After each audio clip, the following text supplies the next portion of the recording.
Noticias Mediodía y además, como todos ustedes, apurando las últimas horas del verano. Y con la llegada del otoño pueden llegar también los cambios en el ánimo. Queremos saber si existe lo que se conoce como depresión otoñal. Pero no lo vamos a contestar nosotros, sino nos lo va a contestar Federico Casado Reina, que es psicólogo, además de periodista, por cierto. Federico, buenas tardes. Buenas tardes, Mabel. Vamos a ver, ¿existe lo que podemos denominar esa depresión otoñal? Claro, existe, incluso está tipificada por los manuales de psicopatología. Estamos refiriéndonos al trastorno estacional, un trastorno que se produce precisamente cuando el sol deja de tener los ciclos habituales en verano.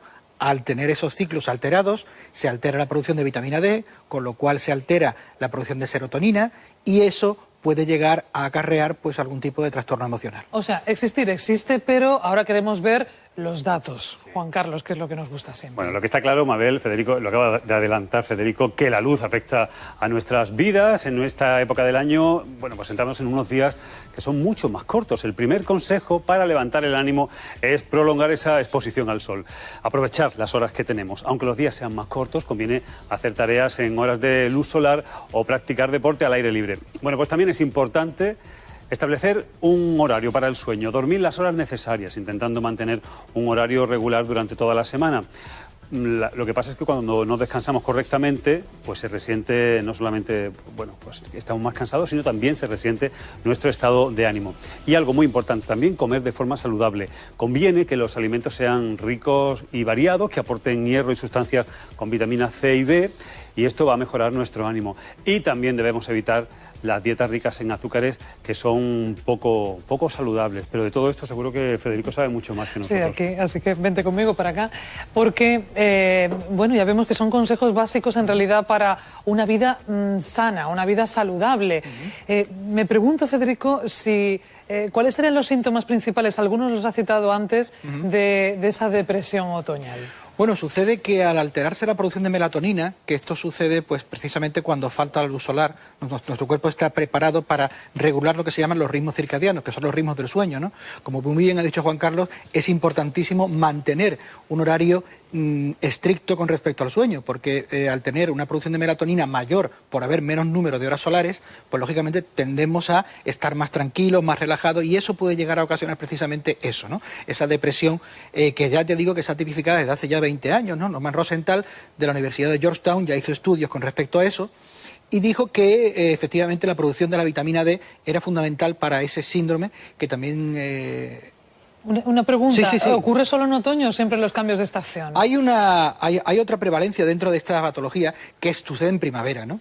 Con la astenia primaveral y todo eso, pero concretamente esta patología en concreto, el trastorno afectivo estacional, sucede en el cambio del verano al otoño o invierno. Y bueno, y cuando, por ejemplo, hemos hablado de hacer deporte al aire libre, hacer deporte aprovechando las horas de sol, ¿el deporte también nos ayuda de alguna Claro, manera? por supuesto, el deporte es un generador natural de endorfinas, que es una sustancia química que nos hace sentirnos mejor. Y lógicamente el tema de practicar un deporte de manera regular hace que todos los síntomas depresivos puedan llegar a controlarse mucho mejor.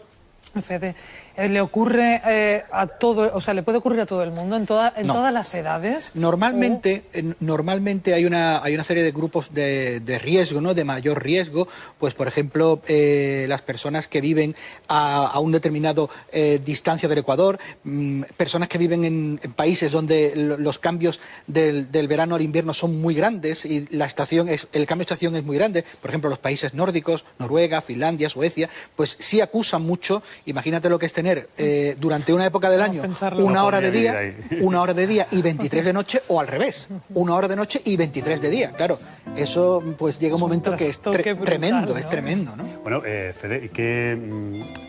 ¿Esto es algo que dura mucho tiempo? Es decir, entra el otoño y me entra la depresión, claro. ¿Se me va a quitar? ¿O? Normalmente esto suele remitir cuando vuelve a tener el cambio de estación y cuando volvemos a tener el número de horas solares.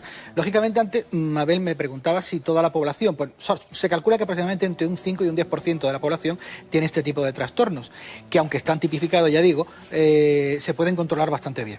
Federico, también me preguntaba ese momentazo que es el cambio de hora. A mí no me gusta nada. Yo no sé, no me gusta lo del cambio. Bueno, si es para dormir una hora más está estupendo.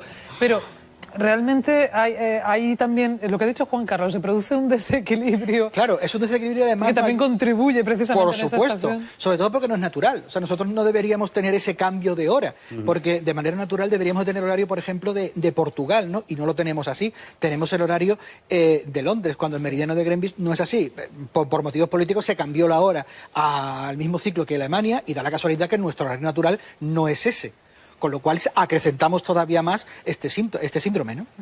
Tenemos que fijarnos no sé, alguna meta o fijarnos alguna actividad que nos resulte lúdica, atractiva, claro, para ir luchando contra esto. Ese es otro de los elementos que es recomendable para atajar este tipo de depresión, ¿no? El ponernos unas ciertas metas en las estaciones, pero que sean metas realistas, porque muchas veces nos ponemos metas que son absolutamente inalcanzables y eso aún nos frustra todavía más y puede ocasionar mayor depresión. De manera que es mejor compartimentar esas metas, ¿no? Hacer pequeñas metas. Y uno dice, bueno, pues voy a aprender inglés. Bueno, pues uno puede esperar a hablar como Shakespeare durante el invierno, claro. Es decir, bueno, pues, me contento con poder entender bien las películas subtituladas. Pues perfecto, pues es una meta más realista, ¿no? Objetivos alcanzables, ¿no? Porque ya claro, nos pasamos la vida aprendiendo inglés. Otra cuestión que también sería importante, hablaba antes del tema de la dieta, que debemos comer de alguna manera, digamos, especial o evitar, como hablaba Juan Carlos antes, el tema del azúcar, por ejemplo, en esta época Resulta del año. Curioso porque concretamente el trastorno estacional, ese trastorno del que estamos hablando, tiene una característica diferente a la depresión normal. Mientras que los pacientes depresivos normalmente pierden el hábito de comer o las ganas de comer, los pacientes con este tipo de trastorno incrementan sus ganas de comer y paradójicamente incrementan las ganas de comer alimentos no saludables, alimentos con grasas trans, alimentos con muchísimo azúcar, lo que se llama la comida basura, ¿no? ¿Por qué? Porque eso nos da una recompensa instantánea a nivel gustativo y de alguna forma creemos que nos va a tranquilizar.